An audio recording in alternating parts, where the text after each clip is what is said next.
happy kid growing up? And to be honest, at the age of 4 days, I was given away because I was born a crime.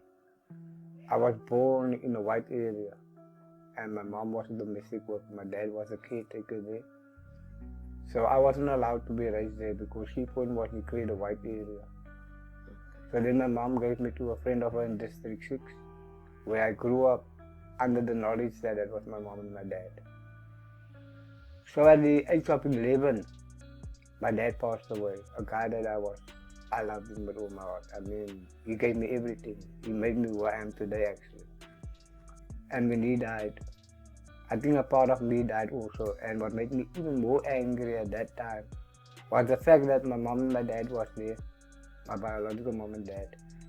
And I always seemed to look at them as my aunt and my uncle. Auntie Dita, Uncle David. And those were the two people that gave me the best presents.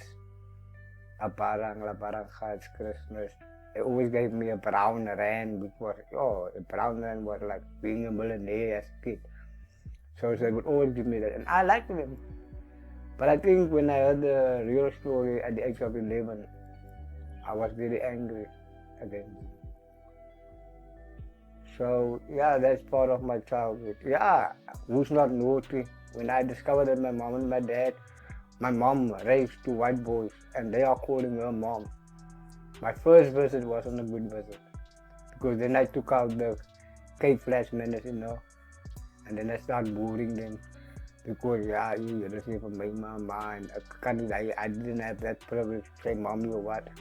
So I doned them, and what made me even angry, my mom took their side. I mean, this was a job, but I was a kid. So yeah, and in my community also, I was like any other colored kid. Throw stones, fight at school, but I was also quite clever. And I think seeing that my mom worked for a lawyer made me also want to become a lawyer. And that made me a good student. So now I have something that I want to achieve, and I nearly achieved it. Of course, in matric I got that time we said standard 10. I got six distinctions, and I got the person to go to UWC.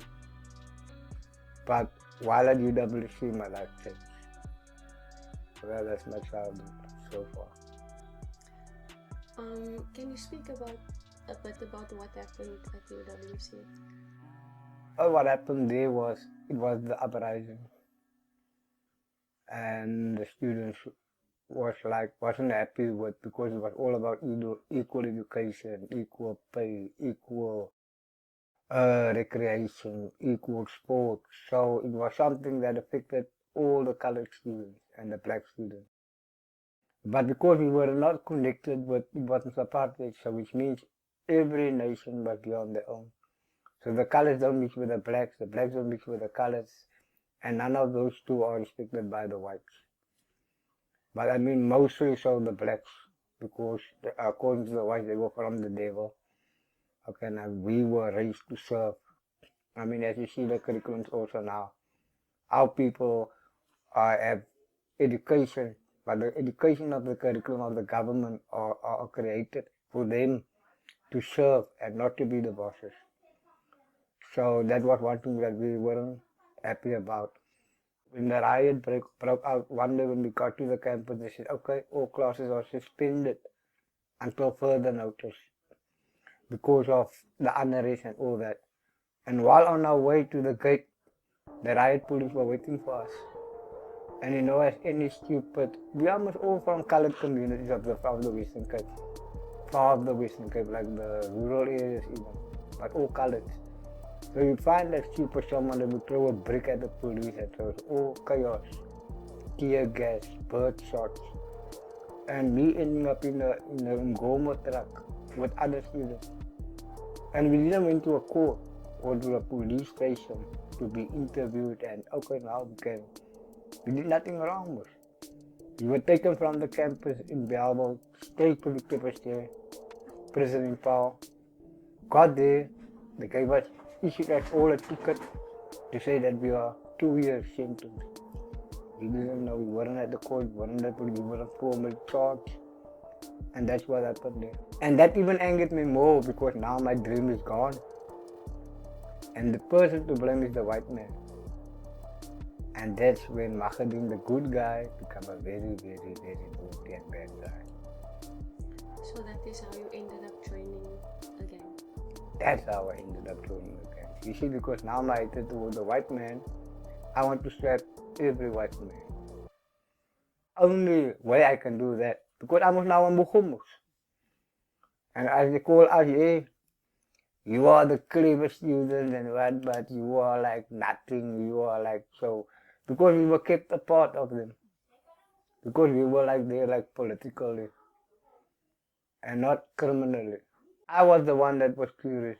Hoe kan ik maken om een mes te krijgen? Allemaal like, hey, there's a Mugu, there's a Frans, there's a Kuruk. So then they said, okay, the only way you can get a knife, you must join either one of the gangs. At that time there was a lot of gangs. It wasn't only the normal 26 and 27 and 28. I read that you cut out two people's hearts and murdered them, and you sat in prison for that. Was this also just not fighting against gangsters, but against the system? With all the murders I've been, and by the way, yeah, we were charged. We were never found guilty of any crime or murder.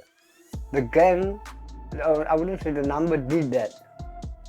But it wasn't because we wanted to do it as a crime. As I told you, the system told us that in order for you to speak about something that happened, you have to make somebody, kill someone and go to the high court and tell the judge that. And that's how you get your message across. So it's not like a plan thing here, no. Everything is come, we must sit together as a parliament and say, listen here, what are we going to do to make this guy see that we are serious in complaining and they want to do nothing. Okay, they said we must make a murder. Make the murder. So I'm telling you now is that in actual fact, as the people that incited the killings were the department. If you treat somebody like an animal, locked up, and you tell them, hey, the only way you can reward you is to commit murder and whatnot. What are you going to do is a lot of animals, they're going to slaughter. But instead of slaughtering the whole crowd, we decided, okay, that one is a big fight.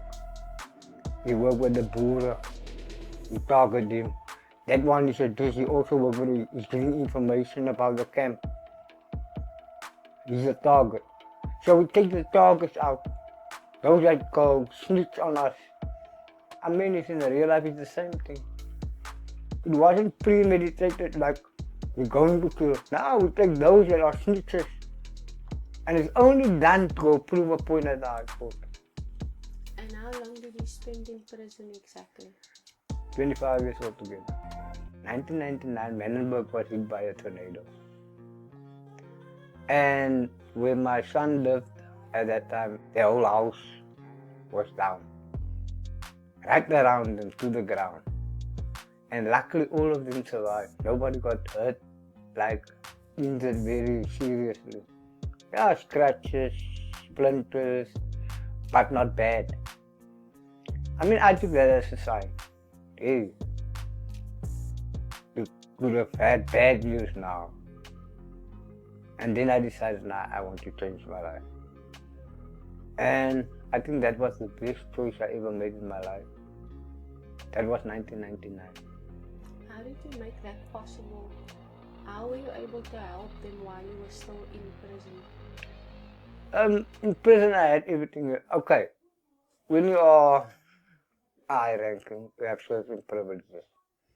My privilege that I had was I became friends with the head of the prison, but not to sell out the number, but to negotiate with him how we can change the prison together, what we must do. More like I was a representative of the number, negotiating and mediating with him about what we want and what we don't want. That's why when that after my negotiation, the dogs were removed from the maximum. That was the first step. The second thing was I wanted us to get, because now I'm on the road to change. I wanted them to treat the inmates with dignity, give them jobs instead of letting sit, then take responsibility. Because that's one thing that prison doesn't do. You are in prison, you come out, you have no sense of responsibility.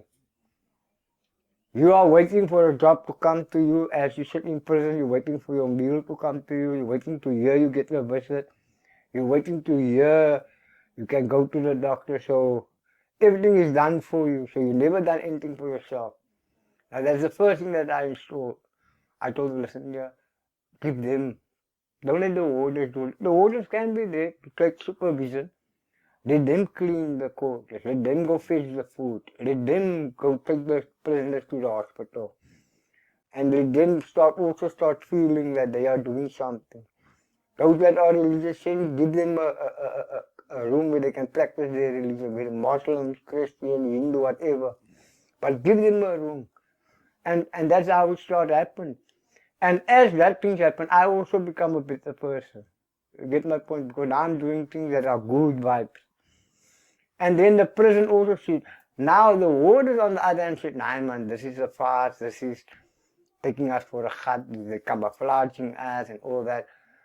But now, and that makes it even harder now for me as an inmate, because now I must even be more, I can do nothing wrong. Because whatever I do, this thing is going to fall through the mat. That's how that movie came out, the documentary called Cage of Dreams, where we have a workshop. But because that was inmate that was on trial, I couldn't be in because I was at that time a sentenced inmate. So I can't be in, but I was the one that started with them in that project. We were 25 gang leaders of all three numbers, like 26, 27, 28. I can proudly say that I'm the only one standing of the 25. That is really there. That was really there for change because that was my decision, my choice. So I'm the only one that still stands and being a changed person of the 25. But I didn't do it to impress people, number one. I didn't do it because of my mom, of my dad, of my children, no. I did it for me. I made bad choices, now I want to make a good choice. And stick with that choice. And persevere with that choice. And now I can say, the 9th of June 2023 was 20 years that I persevered with that day and still going. And I dedicated my life when I changed. I said, okay, after I went through all those, conflict resolution, anger management, trauma debrief, perfect way of speaking, of writing, well, I could only Sabela. So I had to learn how to eat. I was very funny though that the first time they took me to a restaurant, and I was a prisoner at that time, they took me to a restaurant to introduce me how to eat with a knife and spoon. And at that day, they ordered spare rib. And while waiting for the spare rib, there was a little bowl of water in front of me with lemon in the cut in it. And okay, we were chatting, and I grabbed the bowl and I started drinking the bowl, and I started drinking, and suddenly stopped me and I couldn't see. I did nothing wrong. I'm drinking water, I'm thirsty. I said, nah, man, that is for your hand. This is a drug. And I think, wow. And after that, I never ordered spare rib again, up till now. Because that was my first boo-boo in a restaurant. I was at a lot of restaurants since then, but whenever I'm at school, I don't look at the spare rib side. I focus on the steak side. Because that you have to cut. Not that I know how to cut properly. Okay, I always look, I like this and that and in the fork. I'm always the last one starting. But it was something that I had to learn, like a baby again. For a grown-up to start learning how to eat, how to walk properly, and know roll and all that. So I have to learn all that.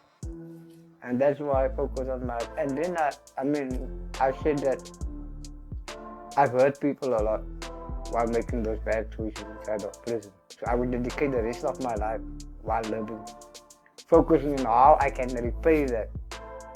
That's why I'm doing what I'm currently doing, being an activist in my community, helping children. Last year I even started a project giving girls sanitary pads. It made me think I'm a pervert or something. But I mean, that's what I'm doing. I mean, where I see there's a need and I can help. In the COVID, I gave food to people. I make a way so that we can get groceries. I make a way for, but I mean, just to give back, understand?